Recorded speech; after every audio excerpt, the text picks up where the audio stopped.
Oslo munbirining yig'ini o'tkazilgan Yangi dunyo markazi oldiga Avstraliyadagi Xitoy siyosiy karton rassomi Badiu Chauning 5 parcha karton sizmalaridan tam yasalgan bo'lib, bu go'zal san'at temi yig'in ishtirokchilari shundaqla sayohatchilarni alayda jalb qildi.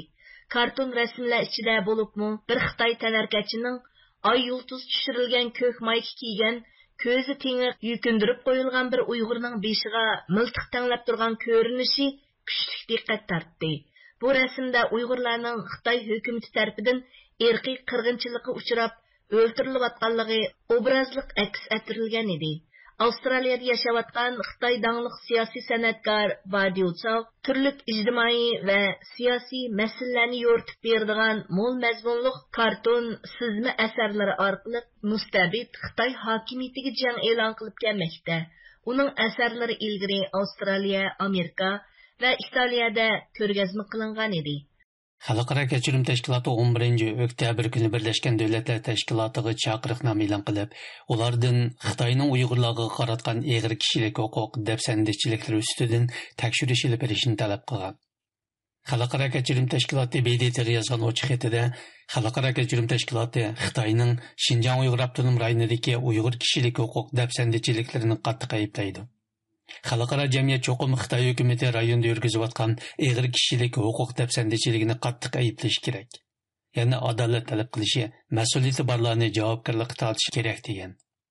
Ma'lum bo'lishicha, Xalqaro kechirim tashkilotining har qaysi allardagi sho'balari lager tutqunlariga erkinlik temasida namoyishlarni uyushtirgan bo'lib, bu namoyishlar 7 oktyabr kunidan boshlab London, Parij, Madrid, Senegalning Dakar shahri, Finlandiyaning Helsinki shahri, Peruning Lima shahri, Portugaliyaning Lisbon, Gollandiyaning Gaaga shahri va Amerikaning Washington alayida rayoni qatorliq 10 shahardagi Xitoy elchixonalari oldida o'tkazilgan. Bu namoyishdagi lager tutqunlari erkinlik temasidagi imzo qo'yish harakatida 320 mingdan ortiq odam imzo qo'ygan.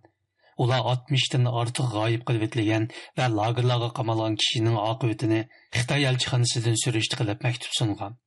Uyghur lager şahidi Tursunay Ziyaudun'un gigant portreti Fransiya'nın ikinci çoğun şehri Marseille'deki Telekom binasının bütün temada namayan kılınışı Fransiya taratqularida küçlük inkas qo'zg'adi. Mazkur portret ijtimoiy taratqularda Fransiyalik kuch san'atkori Man Kloskining yana bir mashhur asrida ta'riflanmoqda. Uning aytishicha, bu suratning fransiyalik san'atkor Man Kloski tarafidan Marsel shahrida namoyon qilinishi uni qattiq hayajonlantirgan. Mana hozir men bu birinchidan rassomga shunday rahmat aytaman. Bizning shu bir ko'zimizdan, shu qarashlarimizdan bilalabdi-ku, bizning qanchalik ba'zir azob tortayotgan bir millatligimizni, bizning qanchalik bir qirg'inchilik quchab bo'layotgan bizning holimizni ko'ngil bilgan bizda bir millat ko'ngil bilib, ashtaq dunyo tanitqanaga. Mening shu yurtimni tushunadigan shu rassomga chin qalbimdan rahmat aytaman. Shunga har bir insonning bizdan tushunishini, bizning qutulishimizga, bizning hurligimiz uchun bizga yordam berishini umid qilaman. U yana bu suratning tam rasmga aylantirilib, Fransiyaning ikinci çoğun şehri bo'lgan Marseille'da ko'rsatilishi Uyg'ur vaziyatini xalqaraga anglitishda texmi muhim ahamiyatga ega ekanligini bildirdi. Bu rasmdan keyin men o'ylayman, butun dunyoning buning qarta ko'z qarshi bizga yordam berishi chiqadi deb o'ylayman. Cho'qim bizning azob qilishimizga, xalqimizning o'ylik uchun bir ish qiladi. Hammasi harakatga keldi deb uning umidlandim. Menda yana bir umid paydo bo'ldi.